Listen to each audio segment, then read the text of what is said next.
Fish, it's like Draymond Green was listening to us on the show and decided to agree with what you said earlier about James Harden and the amount of distance that he goes forward on his jump shot and saying that, look, if a guy's going to land 3 feet ahead, it's like I'm getting fouled on that play. Elaborate on that some more.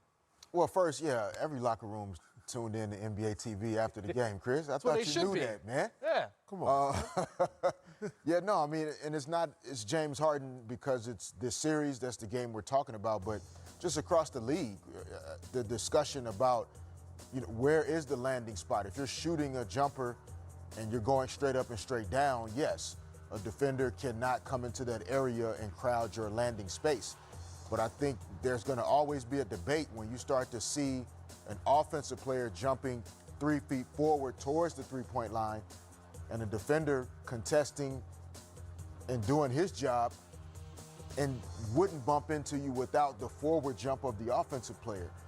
So maybe there's some inconsistency with the way it was called. It seemed like during the regular season, if you even just got close to a shooter, they called a foul. And maybe now the referees are just trying to be a little bit more objective with when they blow that whistle.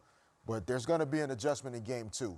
And it's going to be called differently because of how much focus we're putting on it. And I love the fact that he also threw out that narrative where he's like, look, I've been fouled on James Harden shots also. You know what I mean? So I'm putting that out there. Like, look, he's beating us up too, trying to get the foul drawn on the defensive player. So, look, I think what constitutes a good landing spot is being in the phone booth. And, straight up and down, that's where you land. In that space, you got a foot outside it, in front of you, back of you, and opposite sides, to your left, to your right. Those who don't know what a phone booth is, Google it. It's what Superman used to change in.